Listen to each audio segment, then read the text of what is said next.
The last part of our discussion of the role of probability in modern science is going to be quantum mechanics, and it may be the most foundational of all, not only because it involves the most foundational objects of the world, the basic particles out of which everything is made, but also because in many ways it was a more fundamental giving over of our view of the nature of objects to the naked face of chance.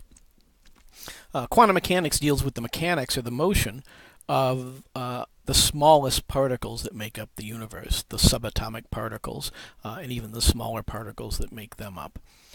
This is an example of the Bohr atom, the Bohr model of the atom, named after Niels Bohr, the Danish physicist. It's the one that you probably learned in your textbooks. It represented a central nucleus with electrons orbiting around. Even though it's still the one that you may have learned, no one has accepted this model of the universe since at least 1925, or this model of the atom. There's a picture of Niels Bohr, who was also involved in the founding of quantum mechanics. The new model of the atom that arose from quantum mechanics maybe is this cloud model, which you may have seen already in some of your chemistry textbooks if you took chemistry in high school.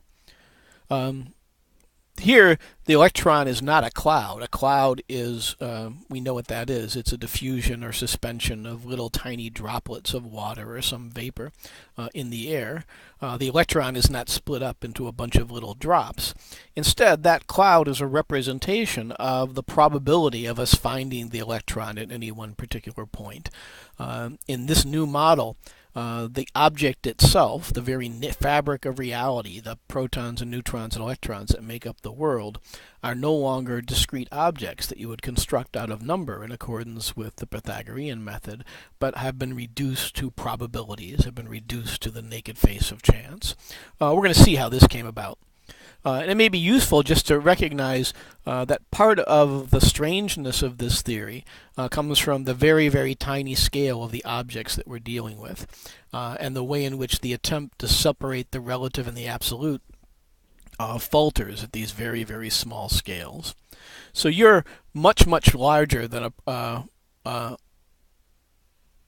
proton, about 4 times 10 to the 28th times larger, or heavier, and you're about 4 times 10 to the 14th times larger.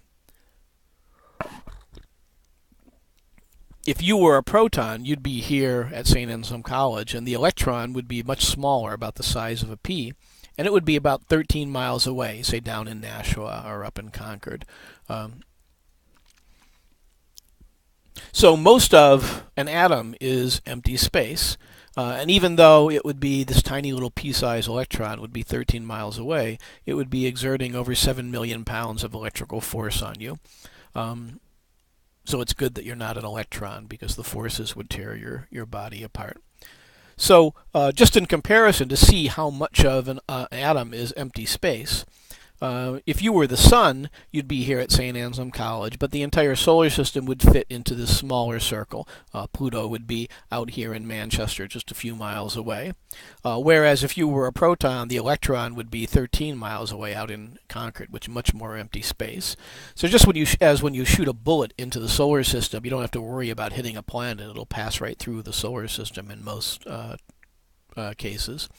So most matter could pass right through other matter. There's more space proportionally in an atom than there is in the solar system.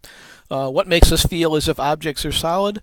Those enormous electrical forces that we talked about. Before you even get close to touching or being close to another atom, the electrical forces from it will repel the electrical forces of the electron in your body. So the moral here is that objects in the teeny tiny world aren't going to act the way they do in the big wide world that we live in.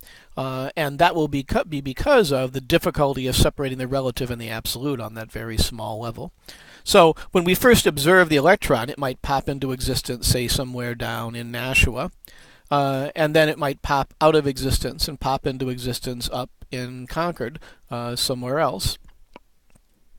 And then it would appear to disappear and, say, pop into existence out west in Keene. And it would continue to pop in and out of existence at various different locations.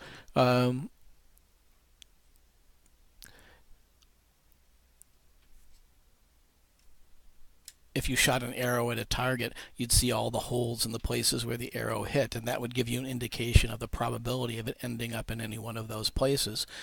So the cloud representation of electron is just a representation of the probability of the electron showing up at any of those locations around the nucleus of the atom. And the electron appears not to move continuously. That's why it's called quantum mechanics. It makes a quantum leap or moves from one place to the other. It seems to exhibit a phenomena called quantum tunneling. If we put up a barrier from north to south, it would appear to go out of existence and come into existence at the other side of it without passing through the points in between. Werner Heisenberg in 1925 was the first person to mathematically express the way in which the electron moved when we looked at it, and to see how this was a result of the difficulty of separating the relative and the absolute on this small level. The argument he gave involved a thought experiment called the microscope experiment. The difficulty is these little tiny particles are so small that any attempt to observe them actually disturbs them and changes their position or changes what they're doing. In order to observe something, light has to bounce off of it, or you have to interact with it through a magnetic wave or some other way of touching it. And these particles are so small that when you touch them, it actually changes their position. So the uncertainty principle said you can't both know the position and the momentum of a particle. You can only know it with a certain degree of probability. You can't know both where it is and what direction it's heading at. A good explanation of this might be given if you know anything about photography. You change the f-stop of your lens, which is how big the opening is, in order to increase the depth of field or to make it very focused. The more focused it is, the more clearly you'll know where exactly the object is, but you won't have a very large depth of field. You won't be able to see where it is at the next moment. The more wide your depth of field, the more wide your range of motion is, the more you know about how it's moving and where it will be the next moment, the more fuzzy will be your picture and the less clear you'll know the actual location of the object. So the difficulty here is that when you observe something, it alters the object and you no longer know its definite location. You can only say where it is with a certain degree of probability based upon that observation. So the cloud diagrams we see of s orbitals and p orbitals represent the probabilities that the equations we have can give.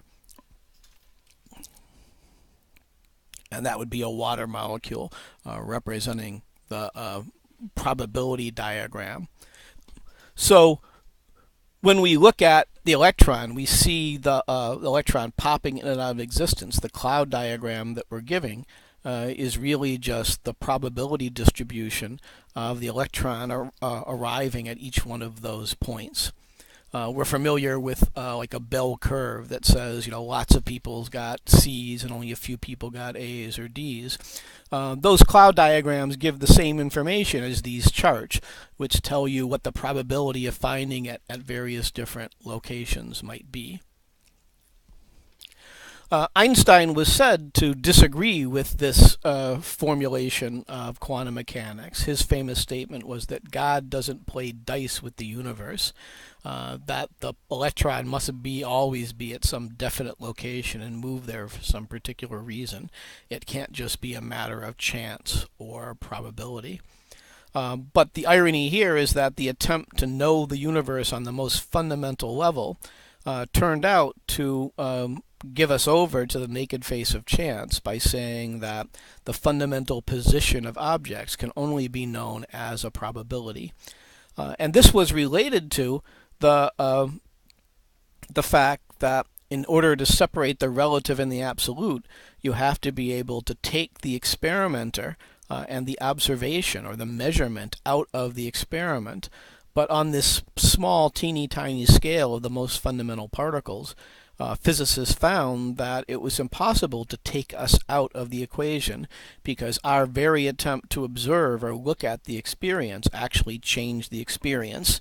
The classic example of this was what's called the double slit experiment and the problem of observation. This little video will explain it probably more clearly than I could. But it was part of the realization that how to understand the movement of an electron couldn't be separated from the act of observation.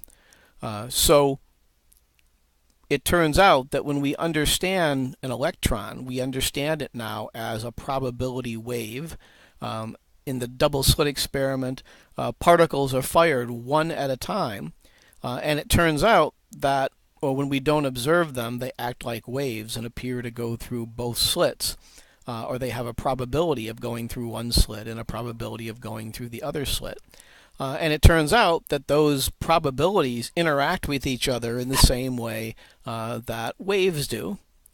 So our most basic way of understanding reality now is as a probability wave, because we can't observe it except through affecting the object through our observation, except by modifying its position.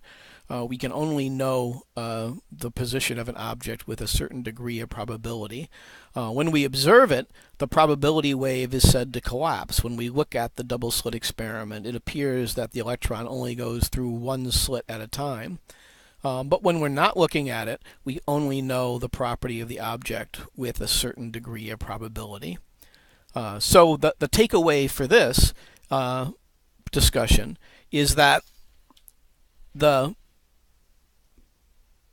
behavior of even the most basic constituents of nature, the more scientific we knew them, turned out not to free us from the naked face of chance, but in fact made us see that the basic constituents of reality were not points or lines or circles, as the Pythagorean method would have said, clearly defined by number away from the unbounded breadth of the infinite. Instead, the most basic particles were themselves probabilities that gave ourselves over to the naked face of chance. And that this happened, we can only get to probabilities precisely because we couldn't complete the process that the scientific method said we had to, of separating out the relative and the absolute, of taking ourselves out of the equation. It turned out that wherever we go, there we are. Whenever we try to look at something, the very process of looking at it alters our measurement or alters what we see, so that the best we can do in our observations of objects, the best knowledge science can achieve, will merely be a probability, will merely be a reappearance of the naked face of chance.